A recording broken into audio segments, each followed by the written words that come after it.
Bollywood superstar Salman Khan Ganpati બાપાની આરતી કરતા જોવા મળ્યા, ત્યારે સલમાનના ધર્મ પર લોકોએ કર્યા અનેક સવાલો। બોલિવૂડ સુપરસ્ટાર સલમાન ખાન અને તેમનો પરિવાર દર વર્ષે ગણેશ ચતુર્થીના અવસર પર પોતાના ઘરે ગણપતિ બાપાની સ્થાપના કરે છે, ત્યારે આ વર્ષે તેમની બહેન અર્પિતા ખાન શર્માએ પણ તેમના ઘરે ગણપતિ બાપાની સ્થાપના કરી હતી, જેનો એક વિડીયો સોશિયલ મીડિયા પર વાયરલ થઈ રહ્યો છે।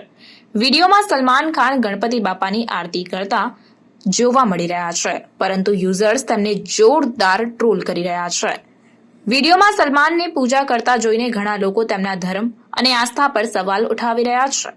આટલું જ નહીં, તે જે કરી રહ્યા છે તે ઘણા યુઝર્સને બિલકુલ પસંદ નથી આવી રહ્યું, જેના કારણે તેમને વિવિધ પ્રકારની પ્રતિક્રિયાઓ મળી રહી છે અને તેમની ધાર્મિક માન્યતાઓને લઈને સોશિયલ મીડિયા પર યુઝર્સમાં ચર્ચા છેડાઈ ગઈ છે।